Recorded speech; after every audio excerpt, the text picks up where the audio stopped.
everybody. I'm commuting out to my range at this moment, so I just figured that on this drive I could go ahead and, upchuck some things that have been going through my head. Now, despite what you see in the Ukrainian conflict right now, what's going on there with the invasion or whatever, it's not really much of an invasion. I'm pretty sure if Russia really wanted to, that they would, take it over and, bombard them. But there's some things that we haven't seen before, or we haven't seen in a long time, that's happening right now in Ukraine. So I'm just going to list off a few things. Number one, the very interesting circumstance is you have nobody really taking air dominance. No one really owns the air, so to speak. So anytime a plane's really going over, or a helicopter, or there's anything, the assumption is just that it's enemy, at least for the Ukrainian part. So that's very interesting. Number two, you're seeing some things where you have the potential for some really well coordinated combined arms. So you could have, I've seen in certain videos, you'll see where where tanks are actually leading like SUVs and vans full of people into basically a movement to contact, or just like an escort, but they're leading the way in case of ambush. There's a lot of little circumstances like that where, the Marine Corps and I believe the Army just reduced their tanks, and I believe the Marine Corps just got rid of them or something, and I guess the idea was that they'll supplement, when needed or whatever, because of the anti-tank technology out there and whatever. I'm not really well versed on why they did it, but I don't really care. It's not my field anymore. So you're also seeing a lot of militia and a lot of volunteers, and that's something that you'll see in almost every conflict. Almost every conflict, you're going to have people volunteering to bleed for one side or the other.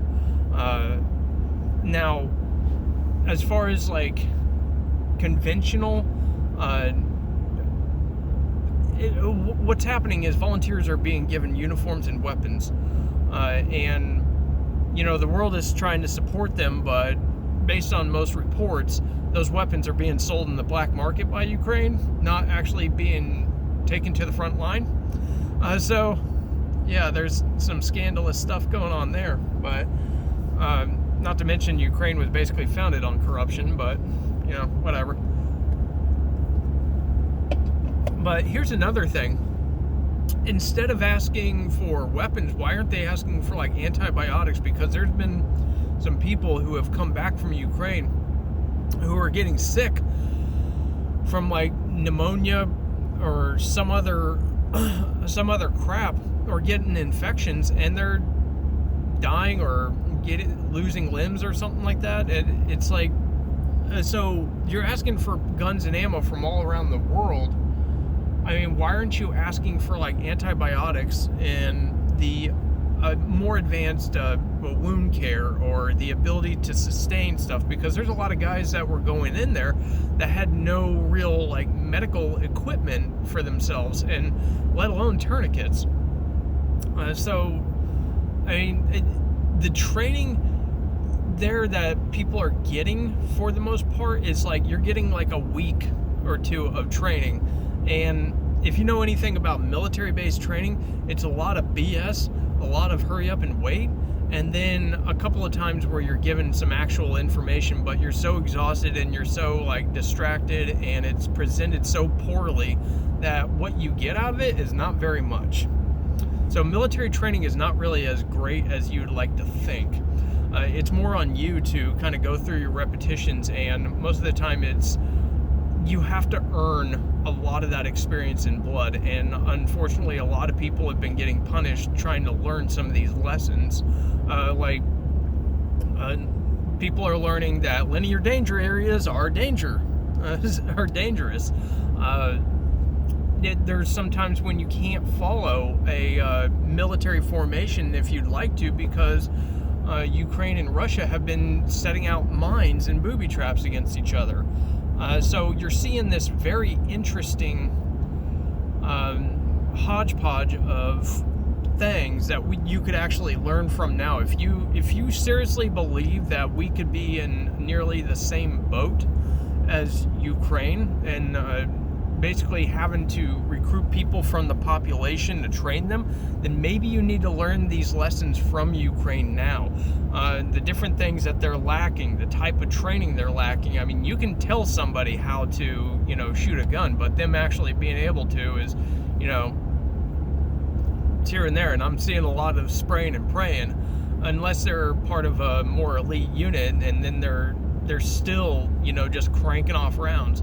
The Western method of just, shooting to shoot just to get volume of fire is not really the best way to go, in my opinion. But as my squad leaders always said, only hits count.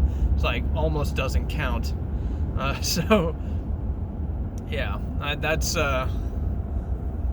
something that I see a lot from this is people basically having panic fire and not really having a good way of kind of navigating things and good way of dealing with certain situations.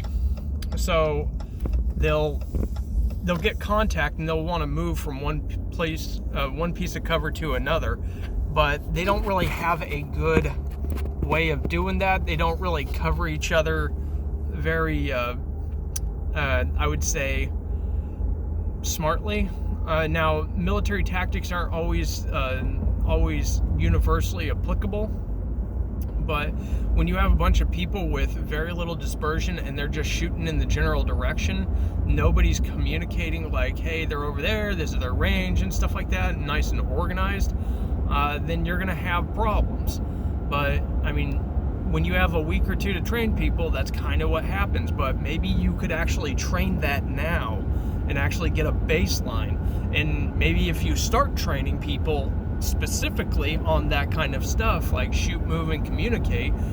Shoot, move, and communicate is, about calling things out and communicating intent, communicating, making a plan and what you're going to do and having established routines, i.e. battle drills or something like that for standard operating procedures.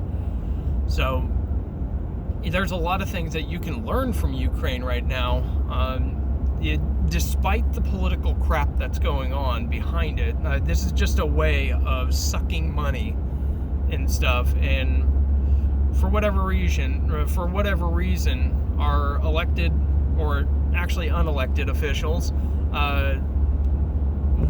hate Russia, yet they want to adopt the Russian political system, i.e. socialism, i.e. communism, and all that crap. So it's like they're at war with themselves. It's like they can't make a decision on whether they want to be Russia or not. So yeah, because they would love a police state. But anyways, other than that, I have no opinion. Let me know what you think in the comments below, and you guys have a good one.